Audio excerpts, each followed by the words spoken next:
Durante más de 100 años, la red eléctrica mundial ha crecido hasta formar un entramado casi inimaginable. Decenas de millones de kilómetros de conductores que cruzan océanos, ciudades y desiertos. Si se colocaran en línea recta, rodearían el planeta una y otra vez. A simple vista, un cable parece un objeto trivial, silencioso y pasivo. Sin embargo, en su interior se esconde una de las cadenas industriales más precisas jamás desarrolladas por la ingeniería moderna. Aquí comienza un viaje que conecta minería, metalurgia, física eléctrica y procesos industriales de alta velocidad. Un recorrido donde cada milímetro cuenta. Antes de empezar, te invitamos a suscribirte al canal Proceso Exacto, dejar tu me gusta y comentar qué parte del video te parece más interesante. Tu apoyo impulsa la ingeniería del conocimiento. La historia de los cables eléctricos es, en realidad, la historia de cómo la humanidad aprendió a domesticar el movimiento de los electrones. A mediados del siglo XIX, cuando la electricidad salió de los laboratorios y entró en las calles, surgió una pregunta clave: ¿cómo transportar energía de forma continua, segura y eficiente?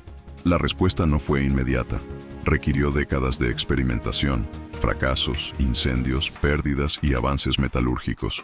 Hoy, esa respuesta se manifiesta en conductores capaces de operar sin interrupciones durante 30, 40 o incluso 50 años. Cada año, el mundo invierte cientos de miles de millones de dólares en la fabricación e instalación de cables de energía. No se trata solo de tendidos urbanos o conexiones residenciales. Hablamos de líneas industriales, infraestructuras críticas, parques eólicos, plantas solares y redes de transmisión que sostienen economías enteras. En países como Brasil, este mercado crece impulsado por la expansión energética y la transición hacia fuentes renovables. Y todo comienza muy lejos de las ciudades, en el subsuelo del planeta. En lo profundo de la corteza terrestre se encuentran los dos metales que hacen posible esta red global: el cobre y el aluminio. El cobre, apreciado por su alta conductividad eléctrica y estabilidad a largo plazo. El aluminio, más ligero, abundante y esencial para líneas aéreas de gran extensión. Extraerlos no es una tarea sencilla. En minas de cobre, sistemas de perforación de gran potencia atraviesan capas de roca sólida para introducir cargas explosivas.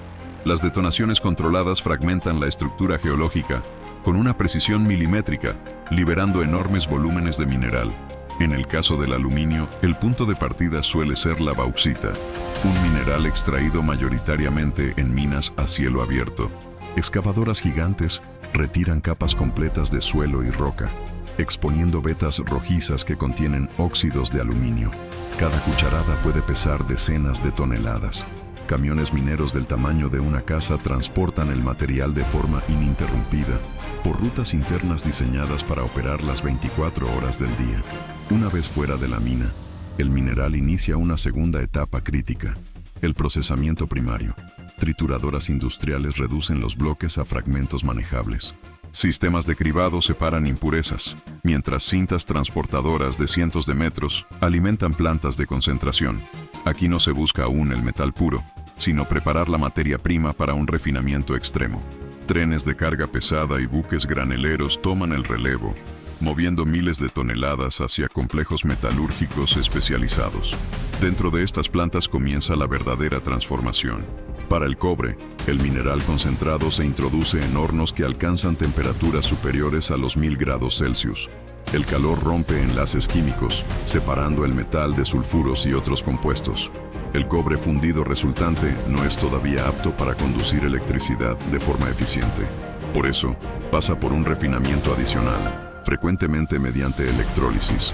En enormes celdas, una corriente eléctrica controlada elimina impurezas a escala microscópica, elevando la pureza hasta niveles cercanos al 99,99%. El aluminio sigue un camino distinto, pero igual de exigente. A partir de la bauxita se obtiene alúmina, que se introduce en celdas de reducción electrolítica. Aquí, corrientes eléctricas extremadamente intensas rompen las uniones químicas del óxido de aluminio. El proceso ocurre a unos 960 grados Celsius, generando aluminio líquido que se acumula en el fondo de la celda. Es un método voraz en consumo energético, pero indispensable para producir el metal que sostiene buena parte de la infraestructura eléctrica moderna. Una vez alcanzada la pureza requerida, tanto el cobre como el aluminio fundidos se canalizan directamente hacia la etapa de colada.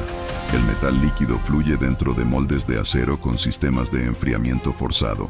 La superficie se solidifica casi al instante, mientras el núcleo se enfría de manera controlada. Este gradiente térmico es clave. Define la estructura interna del material. El resultado son lingotes o palanquillas con una sección perfectamente definida, aún calientes, listos para continuar su viaje sin perder tiempo ni energía. Lejos de ser bloques estáticos, estos lingotes entran de inmediato en líneas de laminación continua. Rodillos de acero giran sin pausa, ejerciendo presiones enormes que comprimen y alargan el metal. Con cada pasada, la sección transversal se reduce y la longitud aumenta. Este trabajo en caliente no solo da forma al material, reorganiza su estructura cristalina, alineando los granos internos para mejorar su comportamiento mecánico y eléctrico. Al final de esta primera gran transformación, el metal ha dejado de ser una masa informe. Se convierte en barras y varillas largas, uniformes y precisas. Aún no son cables. Todavía no pueden doblarse ni enrollarse, pero ya contienen, en su interior, la base de todo lo que vendrá después. Desde aquí, la ingeniería toma el control absoluto del proceso. En el siguiente bloque, veremos cómo estas barras se transforman en hilos delgados capaces de transportar energía durante décadas, donde la precisión deja de medirse en milímetros y comienza a medirse en micras, donde la ingeniería cobra vida. Las barras metálicas que salen de la laminación en caliente todavía están lejos de convertirse en cables eléctricos funcionales. Aunque su composición química ya es adecuada y su estructura interna ha sido reorganizada, su tamaño sigue siendo excesivo. En esta etapa, la ingeniería cambia de escala. El control deja de ser macroscópico y pasa a centrarse en dimensiones cada vez más pequeñas, donde fracciones de milímetro determinan el comportamiento eléctrico final. Las varillas de cobre y aluminio, aún templadas por el calor residual, ingresan a líneas de laminación continua de alta precisión. Aquí atraviesan múltiples juegos de rodillos, cada uno ajustado con tolerancias extremadamente estrictas. En cada estación, la sección transversal se reduce gradualmente, mientras la longitud del material aumenta de forma proporcional. El objetivo es claro: transformar bloques metálicos en ejes cilíndricos largos, uniformes y perfectamente centrados. Durante este proceso, el metal se mantiene dentro de una ventana térmica cuidadosamente calculada. Si la temperatura cae demasiado, aumenta el riesgo de fisuras internas. Si es excesiva, la estructura cristalina pierde estabilidad. Sensores térmicos y sistemas automáticos de control corrigen en tiempo real cualquier desviación, asegurando que cada metro producido sea idéntico al anterior. Al final de la laminación continua, el material alcanza una dimensión estándar clave para la industria del cable: varillas de aproximadamente 8 milímetros de diámetro. Esta medida no es arbitraria. Representa el equilibrio óptimo entre manejabilidad mecánica y eficiencia en las etapas posteriores. A partir de aquí comienza uno de los procesos más críticos y exigentes de toda la cadena: la trefilación.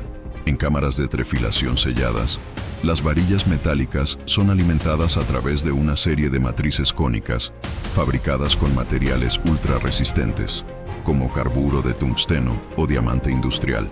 Cada matriz reduce el diámetro del metal de forma progresiva. El cambio es imperceptible a simple vista, pero acumulativo. Tras decenas de pasadas, una varilla rígida se transforma en un hilo largo, delgado y sorprendentemente flexible. Este proceso ocurre a velocidades elevadas. En una sola línea de producción, decenas de hilos avanzan en paralelo, guiados por sistemas de poleas perfectamente sincronizados. La tensión aplicada a cada hilo es crítica. Un exceso puede provocar roturas. Una tensión insuficiente genera irregularidades geométricas. Para evitarlo, sistemas de control electrónico ajustan constantemente la fuerza aplicada, manteniendo cada hilo dentro de parámetros exactos. La trefilación introduce un fenómeno conocido como trabajo en frío. A medida que el metal se deforma sin aporte de calor significativo, su resistencia mecánica aumenta, pero también lo hacen las tensiones internas. Desde el punto de vista estructural, el hilo se vuelve más duro y resistente. Sin embargo, desde el punto de vista funcional, pierde ductilidad. Si se doblara repetidamente en este estado, podría fracturarse. Por eso, una vez alcanzado el diámetro final, los hilos se enrollan en bobinas de gran peso, y se someten a inspecciones iniciales. Sensores láser miden el diámetro en tiempo real, detectando variaciones de apenas micras. Cualquier desviación activa alarmas automáticas. Solo los hilos que cumplen con las especificaciones continúan el proceso. Para devolverle al metal la flexibilidad necesaria, entra en juego el tratamiento térmico. Las bobinas se trasladan a cámaras de recocido completamente selladas. En el caso del cobre, el hilo se calienta a temperaturas cercanas a los 300 grados Celsius. Este calentamiento controlado no funde el material ni altera su geometría, pero sí reorganiza su estructura interna. Las tensiones acumuladas se liberan y los granos cristalinos recuperan una disposición más estable. El resultado es un hilo que combina lo mejor de dos mundos. Suficiente resistencia mecánica para soportar procesos industriales y manipulación en obra, y la ductilidad necesaria para doblarse miles de veces sin romperse. En cada bobina pueden almacenarse cientos o incluso miles de metros de hilo perfectamente uniforme. Pero un cable eléctrico no está compuesto por un solo hilo.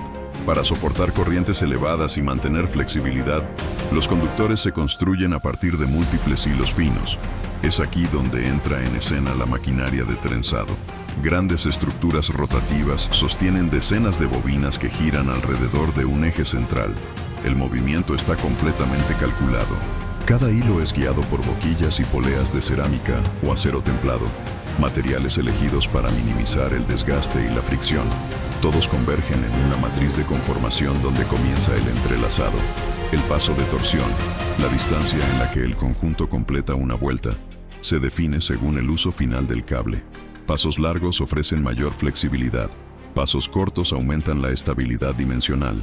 Durante el trenzado, el sistema mantiene la tensión individual de cada hilo dentro de márgenes extremadamente estrechos. Un desbalance mínimo podría generar un núcleo irregular, con puntos de esfuerzo concentrado. Por eso, sensores distribuidos a lo largo de la línea supervisan constantemente el proceso. Los datos se registran y analizan en tiempo real. El resultado es un conductor multifilar que parece simple, pero es el producto de una coreografía industrial precisa. Decenas de hilos se comportan como una sola unidad, capaz de conducir electricidad de forma estable y soportar esfuerzos mecánicos continuos. Este núcleo es el corazón del cable, todavía desnudo, todavía expuesto. En el siguiente bloque, veremos cómo este conductor se transforma en un sistema aislado y protegido, listo para enfrentarse al mundo real. Con el núcleo conductor ya formado, flexible y dimensionalmente estable, comienza una etapa que transforma ese conjunto metálico desnudo en un verdadero componente de infraestructura, el aislamiento y la estructuración interna del cable. A partir de este punto, la electricidad deja de estar expuesta y pasa a circular dentro de un sistema cuidadosamente diseñado para contenerla, protegerla y controlarla durante décadas de operación continua. Todo inicia en el área de preparación de materiales poliméricos. En naves industriales de gran altura, silos metálicos almacenan toneladas de gránulos plásticos. PVC, polietileno y XLP no son simples plásticos comunes. Cada uno posee propiedades eléctricas, térmicas y mecánicas específicas. La elección del material depende del nivel de tensión, de la temperatura de operación y del entorno donde el cable será instalado, enterrado, aéreo, en interiores o expuesto a la intemperie. Desde los hilos principales, los gránulos descienden hacia sistemas de alimentación controlada. Aquí no hay margen para errores. La humedad residual, por ejemplo, puede comprometer la integridad del aislamiento.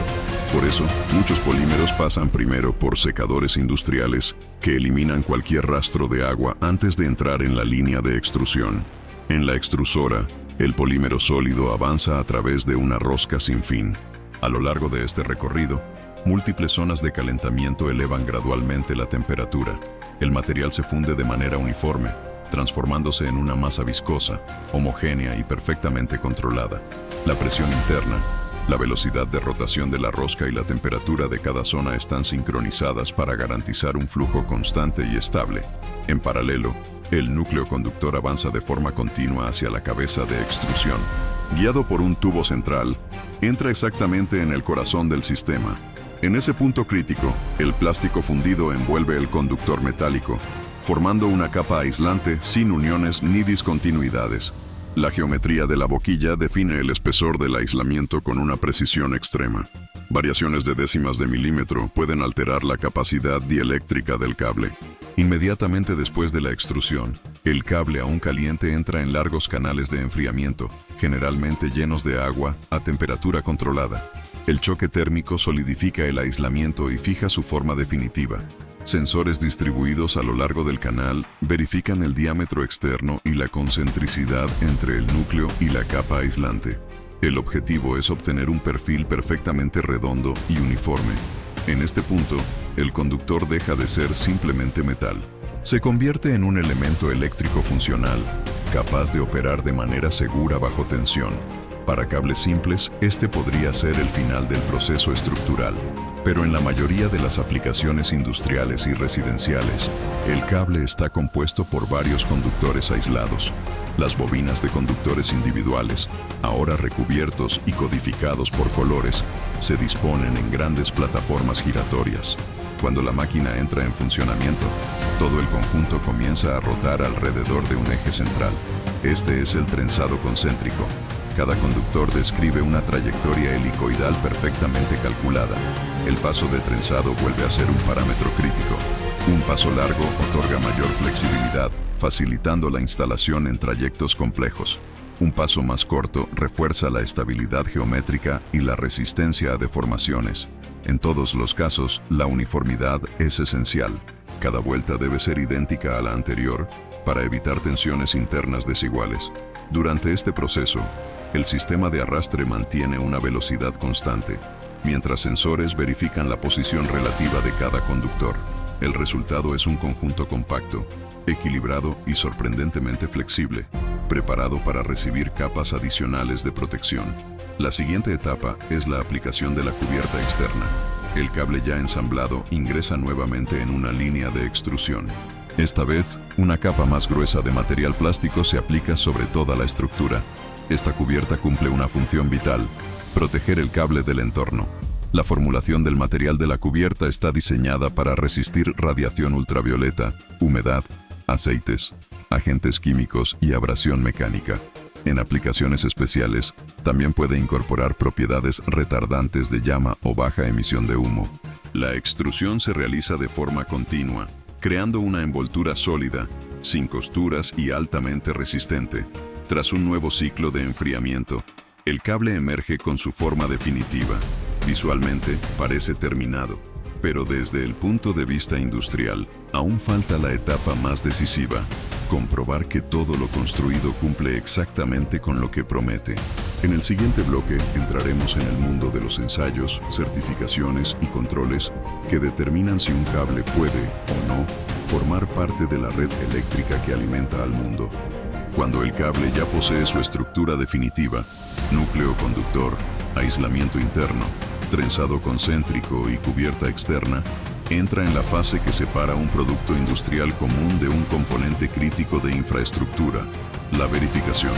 Aquí, cada metro fabricado debe demostrar que puede operar de forma segura y estable durante décadas, bajo condiciones reales que rara vez son ideales. El proceso de control de calidad comienza con ensayos eléctricos fundamentales. Se mide la resistencia del conductor para confirmar que la conductividad se encuentra dentro de los valores especificados. En cables de mayor exigencia, se aplican pruebas de alta tensión, donde el aislamiento es sometido a campos eléctricos intensos para detectar microdefectos invisibles al ojo humano. Una descarga inesperada en esta etapa significa el descarte inmediato del producto. Pero la electricidad no es el único desafío. Los cables también deben resistir esfuerzos mecánicos constantes. Por eso, muestras de cada lote se someten a pruebas de tracción, flexión y torsión. Máquinas hidráulicas estiran el cable hasta límites definidos, verificando que no haya roturas internas ni deformaciones permanentes. Otros ensayos reproducen ciclos repetidos de doblado, simulando las condiciones de instalación en obra y el envejecimiento a largo plazo. En aplicaciones específicas, los cables pasan además por pruebas térmicas y de comportamiento frente al fuego. Se evalúa cómo reaccionan los materiales ante temperaturas elevadas, si el aislamiento mantiene su integridad y cómo se propaga una llama en caso de incendio. En entornos urbanos, estos factores son decisivos para la seguridad de personas e infraestructuras. Sensores de medición verifican nuevamente el espesor del aislamiento y de la cubierta externa, confirmando que cada capa cumpla con las normas internacionales. Todo queda registrado: fecha de producción, lote de material, parámetros de proceso y resultados de ensayo. La trazabilidad no es un detalle administrativo, es una garantía técnica. Solo después de superar esta secuencia de pruebas, el cable es aprobado para su uso. Entonces comienza la etapa final. En el área de acabado, el cable se enrolla cuidadosamente en bobinas. Para líneas de media y baja tensión, se utilizan grandes carretes de madera reforzada. En el caso de cables residenciales, el enrollado se realiza en bobinas más pequeñas, listas para distribución comercial. Cada rollo se corta con precisión milimétrica según el largo especificado. Una etiqueta técnica acompaña al producto, indicando tipo de cable, sección, tensión nominal, normas aplicables y origen de fabricación. A partir de ese momento, el cable está listo para abandonar la fábrica. Desde aquí, estos conductores viajan por carreteras, ferrocarriles y puertos. Abastecen redes urbanas, industrias, plantas de generación, parques eólicos y sistemas solares. En países como Brasil, se extienden desde zonas residenciales hasta líneas de transmisión que cruzan miles de kilómetros. Una vez instalados, desaparecen de la vista, pero nunca dejan de trabajar. Al observar un cable eléctrico terminado, es fácil olvidar todo lo que encierra. Desde la extracción del cobre y el aluminio en el subsuelo, pasando por hornos metalúrgicos, laminación, trefilación, tratamientos térmicos, trenzado, extrusión de polímeros y controles extremos de calidad. Cada etapa está conectada por decisiones de ingeniería tomadas con precisión microscópica. En este recorrido hemos visto cómo materiales aparentemente simples se transforman en las arterias invisibles del mundo moderno. Cómo la industria convierte metal y polímeros en sistemas capaces de transportar energía de forma continua, segura y eficiente. Un cable eléctrico no es solo un conductor. Es el resultado de más de un siglo de conocimiento acumulado, donde cada detalle importa. Ese es el verdadero poder de la ingeniería industrial: hacer que lo extraordinario funcione en silencio, todos los días. A lo largo de este viaje, comprendimos cómo los cables eléctricos nacen en la minería, se refinan mediante procesos metalúrgicos extremos, se transforman en hilos precisos mediante laminación y trefilado, se organizan en núcleos flexibles, se aíslan con polímeros técnicos y se protegen con cubiertas diseñadas para resistir el mundo real. Finalmente, vimos cómo rigurosos ensayos garantizan que cada cable pueda alimentar ciudades enteras durante décadas con total seguridad. Si te gustó este video, no olvides suscribirte al canal Proceso Exacto, dejar tu like y contarnos en los comentarios qué parte del proceso te impresionó más. Nos vemos en el próximo viaje por el mundo industrial.